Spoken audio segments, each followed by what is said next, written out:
할렐루야. 오늘도 하나님께서 주시는 말씀을 통하여 위로와 평안이 있으시길 간절히 소망합니다.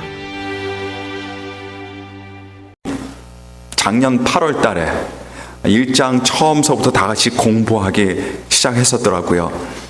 근데 바로 며칠 전 최근 수요 예배 때 정확히 사도행전의 중간 부분이 되는 사도행전 14장을 저희가 수요 예배 때 함께 살펴보았습니다. 그러니까 사도행전 절반을 우리가 살펴보는데 거의 1년이라는 시간이 소요됐다라고 보시면 되겠습니다. 근데 사도행전을 읽으면 읽을수록 드는 생각이 있어요. 그것은 무엇이냐면 사도행전은 우리 신구약 성경의 다른 어떤 책들보다도 굉장히 그 내용에 있어서 역동적인 책이라는 그런 느낌이 듭니다. 물론 개인적인 느낌입니다. 교회가 어떻게 이 땅에 만들어졌고 당시 초대교회 일꾼들이 어떻게 세워졌고 어떻게 그들이 교회를 섬기면서 어떻게 복음을 전했는지, 그리고 태어난 지 얼마 되지 않은 시간으로 따지고 보면 마냥 아기처럼 어리기만 한 이 초대교회가 어떤 어려움들과 어떤 고난들을 겪고 어떤 마귀의 공격을 온몸으로 받는 가운데서도 점차 자라며 하나님께 영광 돌리며 어떻게 성장했는지, 이런 내용이 고스란히 담겨져 있는 것이 바로 우리 책의 사도행전입니다. 초대교회 모든 상황들이 여러분 마치 파도 물결처럼 쉴 새 없이 변하고 바뀝니다. 좋은 일들도 일어나고 나쁜 일들도 일어납니다. 또 어쩔 때는 좋은 일과 나쁜 일이 동시에 다발적으로 일어나는 경우들도 우리는 성경을 통해서 찾아볼 수가 있습니다. 과거에 언젠가 제가 한두 번 여러분들께 말씀드렸던 그런 기억이 납니다만, 저는 사람의 인생을 비유로 표현하는 그 비유 중에 개인적으로 좀 공감이 좀 많이 되고 좋아하는 그런 표현이 한 가지 있어요. 그것은 무엇이냐라고 했을 때, 인생은 무엇이냐, 사람의 인생은 빈대떡과 같다라는 이런 표현입니다. 왜냐하면 사람이 빈대떡을 구울 때 어떻게 합니까? 빈대떡을 이리 뒤집고 저리 뒤집고 하듯이 정신없이 뒤집죠. 마찬가지로 우리 사람의 인생이 이런저런 별의별 다양한 일들을 많이 경험하면서 정신없이 이렇게 뒤집어지기도 하고 저렇게 뒤집기도 하는 것이 이 빈대떡과 정말 굉장히 비슷하다라는 그런 생각이 듭니다. 오늘 본문 말씀에도 보시면요, 가만히 있지 않고 자꾸 뒤집어지는 사람의 인생에 대해서 잘 보여주고 있는 본문이라고 저는 생각이 듭니다. 우리가 살펴보는 본문 말씀의 배경에 대해서 간단하게 설명을 드리자면 여러분 이렇습니다. 사도 바울은 바나바와 함께 교회가 세워진 이후 처음으로 교회의 파송을 받아 복음의 불모지인 소아시아 지역으로 선교 여행을 떠나게 되었습니다.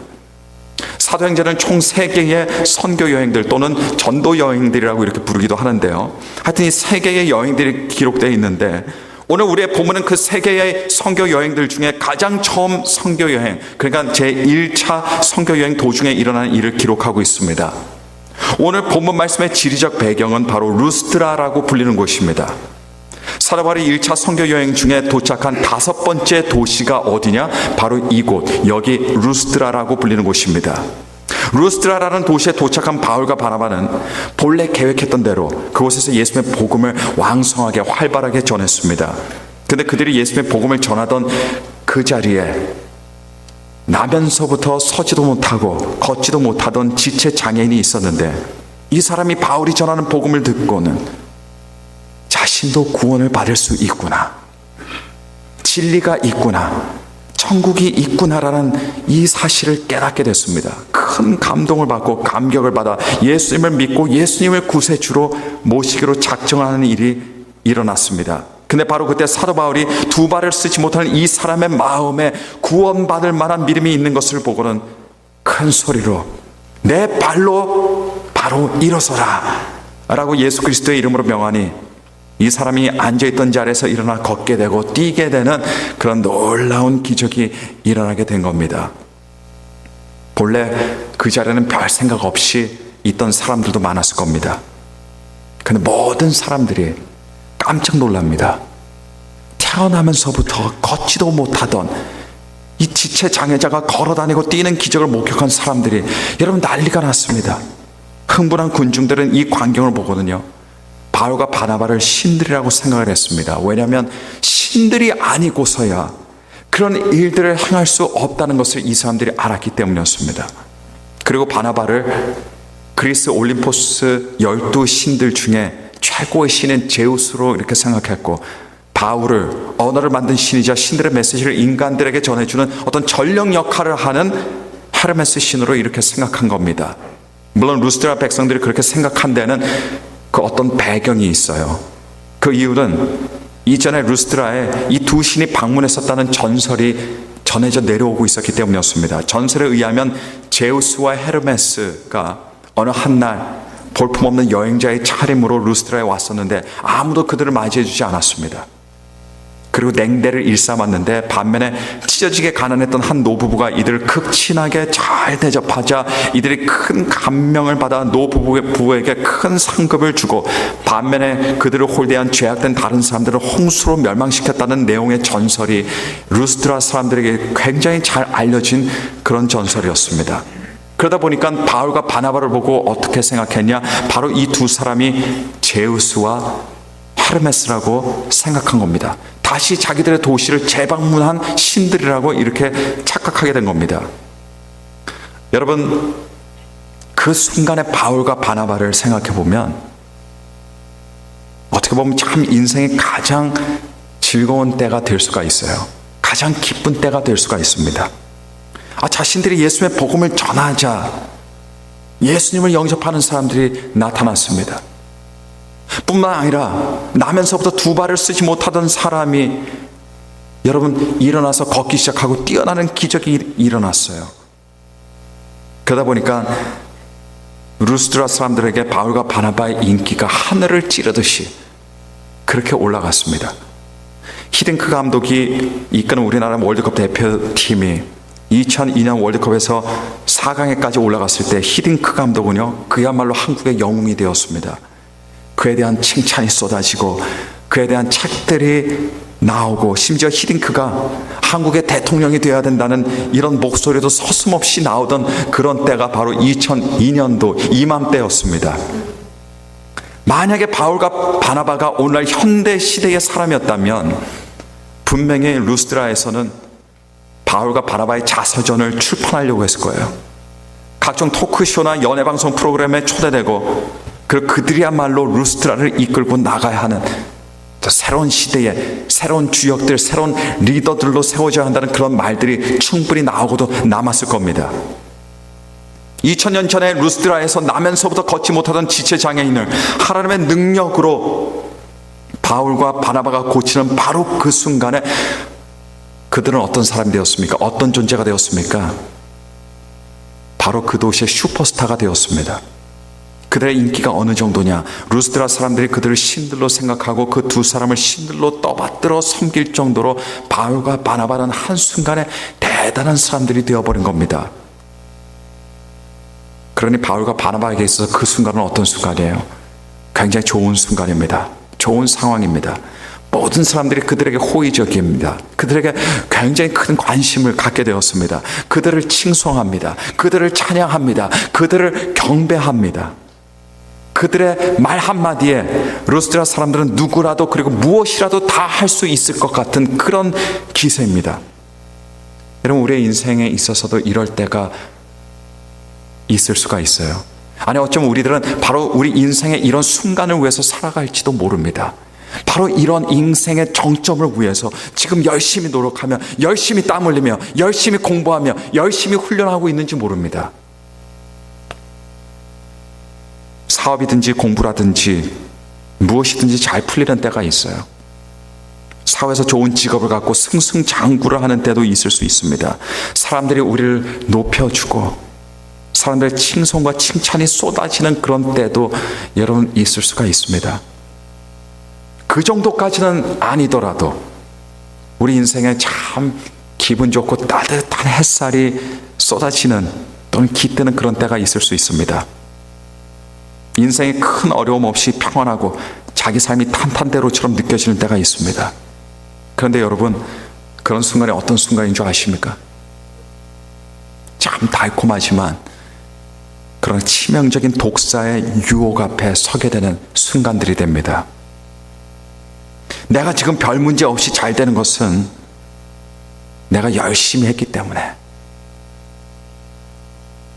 내 능력 때문이라고, 내가 고상한 사람이기 때문이라고, 난 그럴 만한 충분한 자격이 있다라고 생각할 수 있는, 당연하게 생각할 수 있는, 마땅하게 생각할 수 있는 이런 착각의 유혹을 받게 됩니다.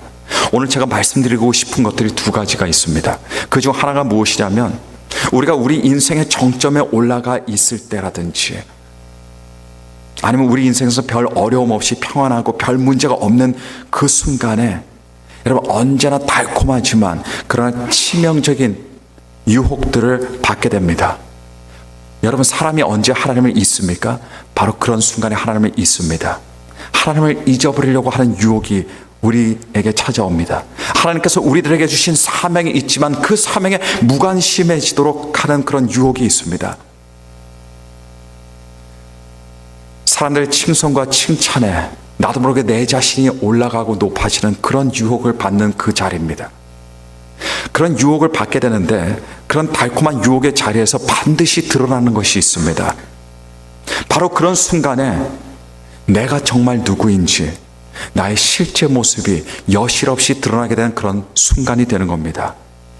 바울과 바나바의 경우 그들의 사역에서 기적이 일어나고 사람들이 그들을 신급으로 추앙을 했습니다. 그리고 그 순간이 그들에게 있어서 여러분 우쭐해질 수도 있는 너무나도 달콤한 유혹의 순간이었습니다.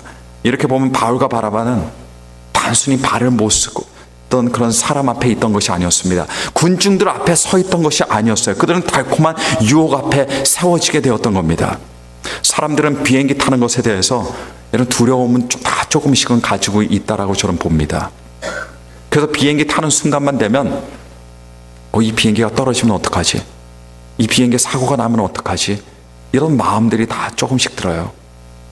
이번에 휴가 다녀온 한 자매님에게 오늘 아침에 보게 돼서 여쭤봤습니다. 자매님 그런 생각 드셨어요? 했더니 그 자매님이 그런 생각 하셨대요. 이 비행기 떨어지면 어떡하나? 사고가 나면 어떡하나? 여러분, 자동차에 대한 두려움은 없어요. 우리가 자동차 몰고 갈 때 아무도 오늘 사고 나면 어떡하지? 이런 생각을 가지고 핸들을 잡는 사람은 아무도 없습니다. 근데 여러분, 실제로 비행기 사고로 사망할 가능성은 자동차 사고로 사망할 가능성보다 비교도 안 되게 훨씬 낮다는 사실을 여러분께서 아시고 계실 겁니다. 근데 그럼에도 불구하고 자동차 핸들을 잡으면 아무렇지도 않은데 비행기를 타면 겁이 납니다. 두려움이 나타나요. 제가 2011년도 한국의 통계를 볼 수 있는 기회가 있었습니다. 거기 보니까 자동차 사고의 사망자 수가 비행기 사고 사망자 수에 비해서 몇 배가 더 높았냐라고 했을 때 370배가 더 높았습니다. 2011년도입니다. 370배가 더 많았어요. 그러니까 여러분, 사실 비행기 탈 때는 우리는 사실 두려움을 느끼면 안 돼요.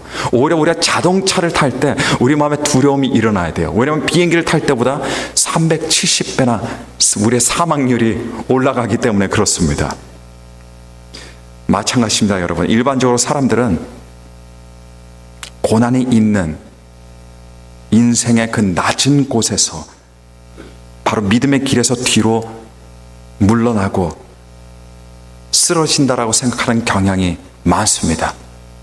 고난 앞에서 넘어지고 어려움과 역경 앞에서 시험 든다라고 하지만, 그러나 사실 알고 보면 여러분, 승승장구하는 인생, 편안한 인생, 사람들에게 인정받는 인생의 사람들, 아무런 심각한 문제가 없는 어떤 인생의 높은 곳에 서 있는 사람들이 사실은 훨씬 더 많이 넘어지고 훨씬 더 많이 쓰러집니다. 왜냐하면 사람에게 있어서는요, 낮은 곳보다 높은 곳이 더 위험한 곳이기 때문입니다. 아담과 하와가 사탄의 유혹을 받았을 때 여러분, 그들이 어느 자리에 있었습니까? 인생의 가장 낮은 곳에 있었을까요? 아닙니다. 인생에서 가장 높은 곳에 있었습니다. 아무런 문제가 없었습니다. 아무런 고난이 없었습니다. 아무런 어려움도 없었습니다. 근데 그들은 죄악의 유혹에 넘어져 버리고 말았어요.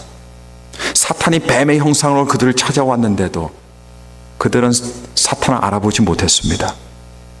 왜냐하면 높은 곳에 있다 보면 우리는 못 보기 때문입니다. 모든 것들이 좋으니까, 삶에 아무런 문제가 없으니까, 계획대로 다 되니까, 그런 순간에 우리는 사탄의 유혹을 알아보지 못합니다. 아담과 하와는 그걸 알아보지 못하고 그 높은 곳에서 사탄의 유혹에 넘어가 버리고 말았습니다. 고난과 역경 때문에 예수님의 십자가를 놓는 사람들보다 편안하고 안락한 별 문제 없는 인생의 사람들이 예수님의 뜻을 쫓는데 훨씬 더 많이 실패합니다.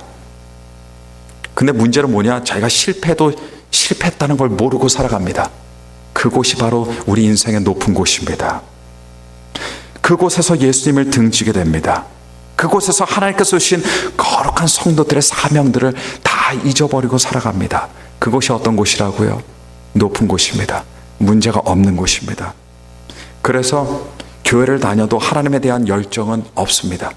교회를 다녀도 주님의 말씀에 순종하고자 하는 이런 민감한 마음, 거룩한 마음이 없습니다. 교회를 다니지만 그러나 헌신과 배움과 또는 영적인 훈련을 받지 않아요. 왜냐하면 인생의 높은 곳에서만 찾아오는 유혹에 빠지기 때문입니다. 바울과 바나바에게도 그런 인생의 높은 곳이 있었습니다. 달콤한 유혹의 순간이었습니다. 사람들이 그들 추앙합니다. 그들 떠받듭니다. 그들을 섬깁니다. 그러나 바로 그 자리에서 그들 진정 누구인가가 바로 그 높은 자리에서 드러나게 되었습니다. 그래서 바울과 바나바가 어떻게 합니까? 그들의 옷을 찢어버립니다. 누가 좋을 때 자기 옷을 찢습니까? 그러나 그들은 찢었습니다. 그리고 세상이 주고자 하는 인정과 존경과 명예와 칭찬과 숭배를 철저하게 마다하고 철저하게 이를 거부했습니다. 그들은 세상의 자리에서 볼 때는 낮게 보이는 그 낮은 자리를 고집했어요. 세상의 관점에서 봤을 때는 낮은 그 위치를 이 사람들은 지켰던 겁니다. 왜냐하면 그들은 세상에 속한 사람들이 아니라 하나님 나라에 속한 예수 그리스도에 속한 예수님의 사람들이었기 때문입니다. 100명의 그리스도인들 가운데 여러분 모든 100명들이 수백억 대 부자가 된다고 할 때 과연 똑같이 신앙생활을 할 수 있는 사람들이 몇 명이 될까요? 100명의 그리스도인들이 모두가 다 기도가 응답됐습니다. 승승장구하면서 자기가 잘 되고 자식들이 잘 될 때 그럼에도 불구하고 살아있는 영혼으로 예배의 자리에 나와서 무릎 꿇고 하나님께 간절히 눈물로 기도하는 그 기도의 자리를 지키는 사람들이 과연 얼마나 있을까요? 사람들에게 칭송이 끊이지 않고 사람들의 인정을 받으면서도 겸손히 아주 겸손히 사람들이 가기 싫어하는 사람들이 싫어하는 있기 싫어하는 그런 힘들고 어려운 봉사와 그 낮은 곳에서의 섬김의 자리를 지킬 수 있는 사람들이 여러분 과연 몇 명이나 있을까요? 여러분 세상의 평안이나 안락은 세상이 우리들에게 주는 고난과 역경보다도 훨씬 강력한 유혹이 됩니다. 그리고 그것이야말로 하나님과 우리 사이를 갈라놓는 치명적이고 무서운 사탄의 무기가 되는 겁니다. 아담과 하와는 바로 이런 유혹에 빠졌던 사람들이에요. 우리의 진정한 모습은 어렵고 힘들 때만 나타나는 것이 아니에요. 그때도 나타나겠죠, 물론. 그러나 그때만 나타나는 것이 아닙니다. 오히려 어려울 때 더 나와서 기도합니다. 힘들 때 더 하나님을 의지할 수는 있습니다. 그러나 모든 것이 좋을 때, 아무런 문제가 없을 때, 모든 것들이 평안할 때, 우리가 우리 인생의 높은 곳에 있을 때, 과연 그때도 사람들이 하나님을 찾을까요? 그런 때에 우리의 진정한 모습이 여실히 드러나게 됩니다. 우리가 살아가면서 우리의 상황이나 우리의 환경은 여러분 끊임없이 변합니다. 변하게 돼 있어요. 좋을 때가 있고 나쁠 때가 있습니다. 하지만 그런 가운데서도 변하면 안 되는 것이 있습니다.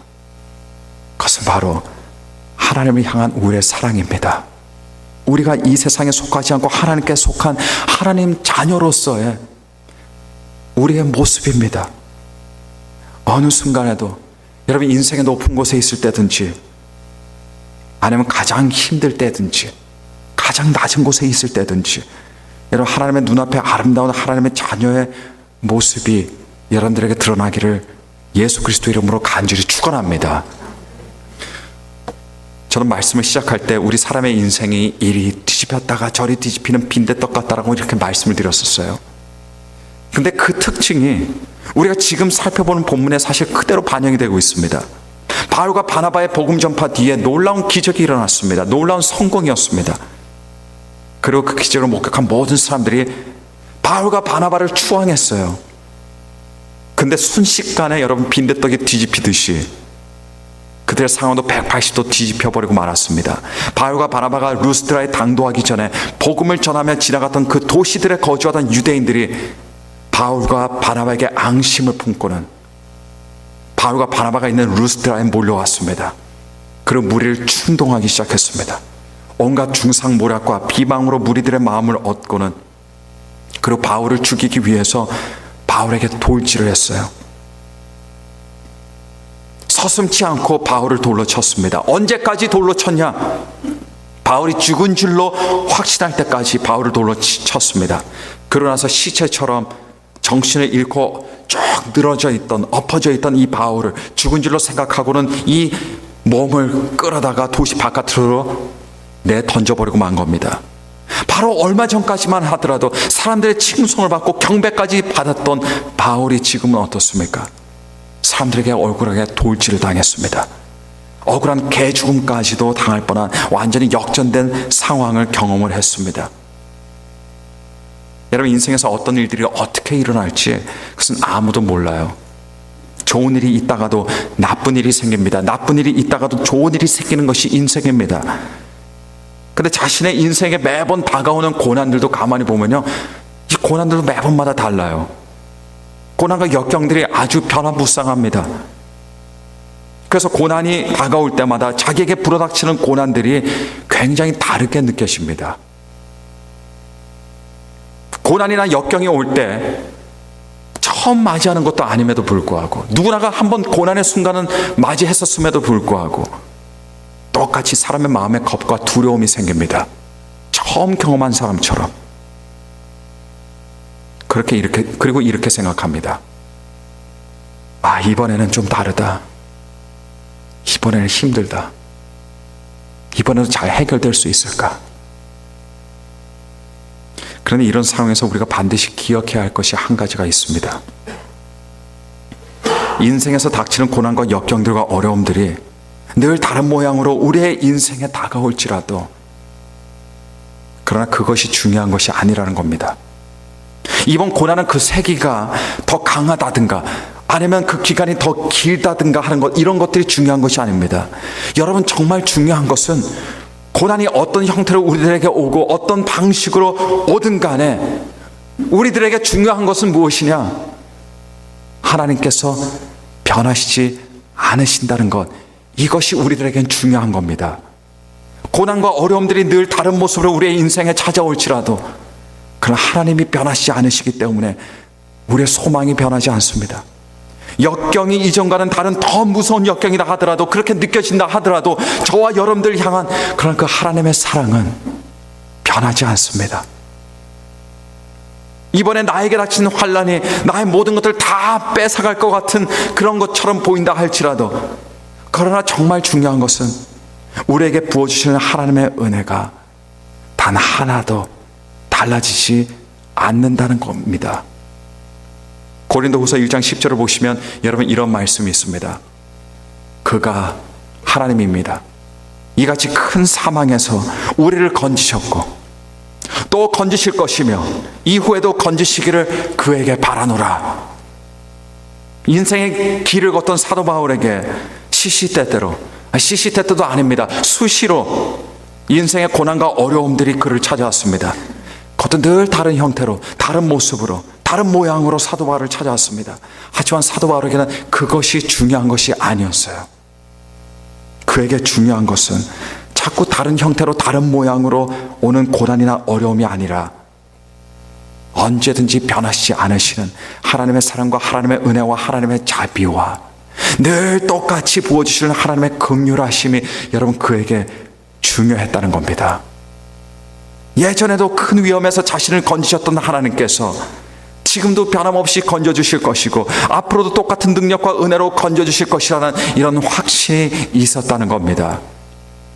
인생의 상황과 인생의 환경은 부침개처럼 파전처럼 자꾸 뒤집혀지고 달라지고 바뀔지라도, 그리고 우리가 우리 인생에서 어려움이 있고 고난이 있는 가장 낮은 곳에 서 있게 될지라도, 그러나 우리는 변하지 않습니다. 왜냐하면 하나님께서 변하시지 않으시기 때문입니다. 변하시지 않으시는 하나님께서 언제나 우리의 소망이 되어주시고 우리의 미래가 되어주시기 때문입니다. 빌립보서 4장을 보시면 사도 바울의 이런 고백이 나옵니다. 나는 비천에 처할 줄도 알고 풍부에 처할 줄도 알아. 모든 일 곧 배부름과 배고픔과 풍부와 궁핍에도 처할 줄 아는 일체의 비결을 배웠노라. 가난해질 수도 있고 부자가 될 수도 있습니다. 좋을 때 있을 수도 있고 어려울 때 있을 수가 있습니다. 하지만 사도 바울은 변함이 없어요. 변함이 없을 수 있는 일체의 비결을 배웠기 때문입니다. 그 일체의 비결이 무엇입니까? 그 일체의 비결이란 하나님께서 변하시지 않는다는 믿음의 확신이 있었기 때문이었습니다. 그래서 마지막에 뭐라고 말할까요? 내게 능력 주신 자 안에서 내가 모든 것을 할 수 있느니라. 어느 한 날 욥은 극심한 고난을 맞이하게 되었습니다. 그야말로 그의 생명을 제외한 모든 것을 다 잃어버리고 말았습니다. 하지만 그는 여전히 하나님을 바라봅니다. 하나님을 앙망합니다. 하나님을 의지합니다. 자기의 상황이 비참하게 변했다 하더라도, 높은 곳에서 낮은 곳으로 추락했다 하더라도 그는 변함없이 하나님을 믿고 따릅니다. 왜냐하면 주시는 자도 하나님이시고 취하시는 자도 하나님이시라는 이 사실은 자기가 어떻게 되든 간에, 자기의 환경이 어떻게 변하든 간에 절대로 달라지지 않기 때문입니다. 하나님은 변하시지 않으십니다. 우리가 예수 그리스도를 믿고 예수 그리스도를 의지할 때 우리 주님께서는 언제든지 우리의 반석이 되어 주십니다. 우리의 산성이 되어 주십니다. 우리의 기쁨의 생수가 되어 주시고 우리를 구원해 주시는 하나님이 되십니다. 그렇기 때문에 우리가 높은 곳에 있든지 낮은 곳에 있든지 중간 중턱에 있든지 우리는 변하지 않습니다. 우리는 계속해서 찬양합니다. 우리는 계속해서 예배합니다. 우리는 계속해서 기도합니다. 우리는 계속해서 소망을 품습니다. 우리는 계속해서 하나님께서 우리들에게 허락하신 그 길을 묵묵히 따라갑니다. 그것이 누굽니까? 그것이 바로 저와 여러분들입니다. 함께 들은 말씀 생각하면서 기도하겠습니다. 기도하실 때 하나님 아버지, 변하시지 않으시는 하나님을 감사합니다. 그 하나님을 찬양합니다. 그 하나님께 모든 영광을 돌립니다. 하나님께 우리의 모든 것을 맡깁니다. 우리도 변하지 않습니다. 우리의 기도 자리를 지킵니다. 우리의 예배 자리를 지키겠습니다. 찬송의 자리를 지킵니다. 기쁨의 자리를 지키겠습니다. 일체의 모든 비결을 배운 사람으로서 하나님 앞에 서 있기를 원합니다. 시시때때로 변하는 이 세상에서, 시시때때로 변화되는 이 세상에서 하나님을 사랑합니다. 우리 함께 간절한 마음으로, 우리 통성으로 합심으로 다 함께 기도하도록 하겠습니다. 다 함께 기도하시겠습니다.